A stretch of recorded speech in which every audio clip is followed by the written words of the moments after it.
So this is a fantastic environment. You can see the chirping of the birds all around here. How it will be in the typical Malay village house.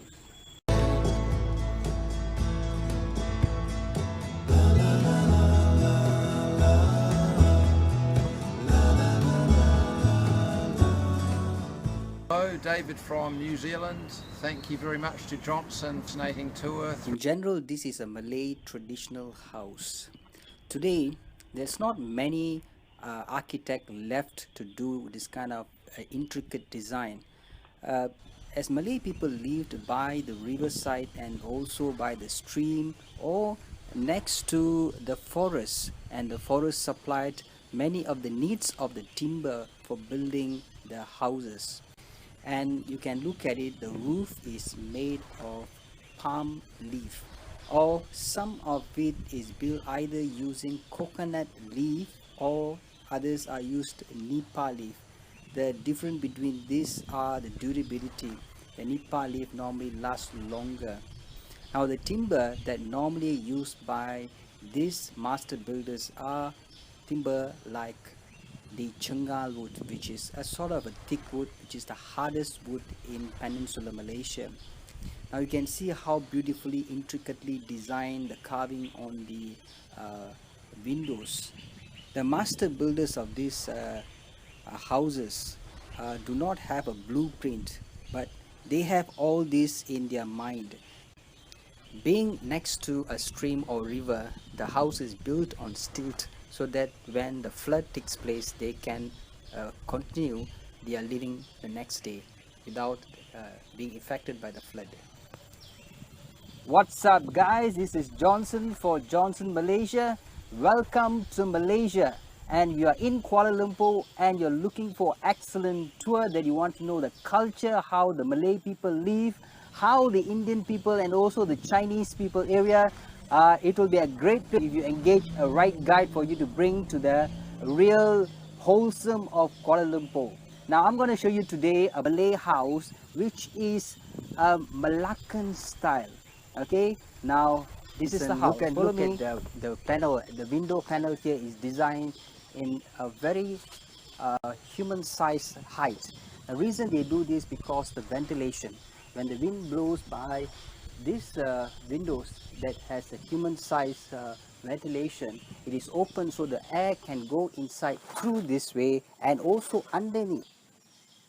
This area is empty, so the wind will blow and it goes under here, and you also have a cooling effect. It will carry the heat from the soil, and also all those and also the wind that is blowing under here will penetrate because the floor itself made of timber will have tiny holes for the wind to go in. So you will have an effect which the wind will go through the roof, also underneath, and also through the house. Just like imagine that you have a platform in the middle of the forest with the wind blows every place, every part of it. So it will be very cooling. Part here, this is where this pottery they will fill up with water. So before they go into the house, after walking in the forest, you do not know what they have actually accumulated on their feet. So they must wash their feet.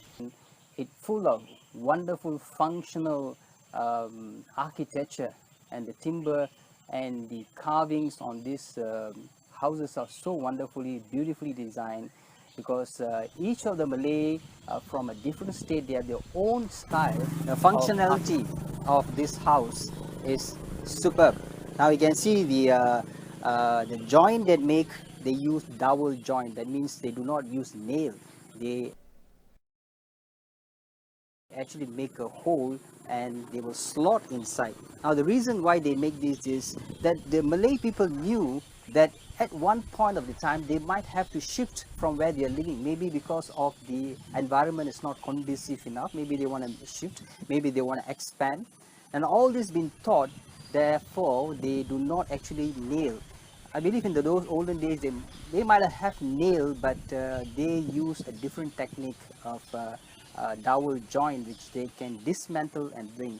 In fact, they can also carry the whole house. So when they say I'm moving house, they really take the house and move.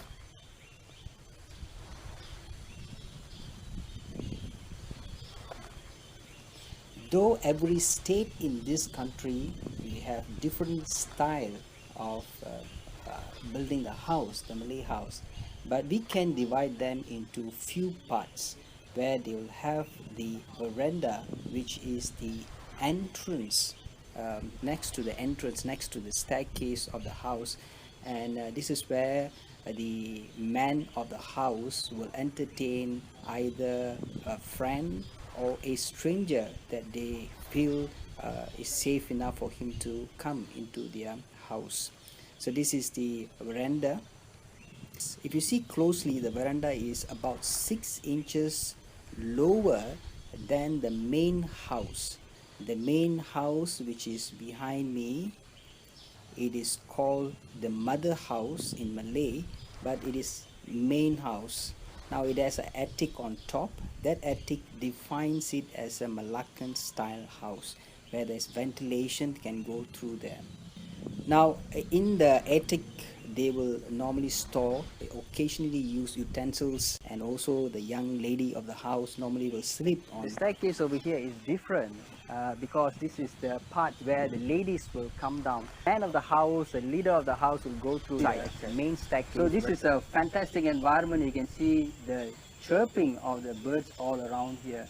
So this is how it will be in the typical Malay village house. There will be a lot of activities, things like the ginger plant, halia bara they call it.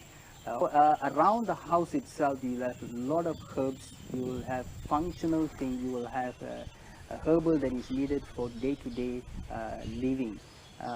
For example, that I can see.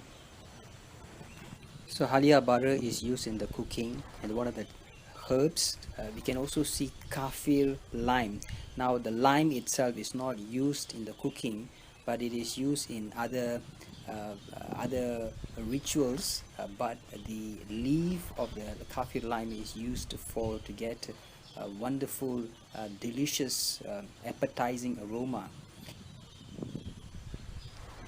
Thank you for watching this video, guys. If you're coming to Kuala Lumpur and you want to go in a fantastic food tour to know the culture and the different type of Chinese, Malay and Indian type of food, please don't forget to call me johnsonmalaysia.com. Bye. See you in another video.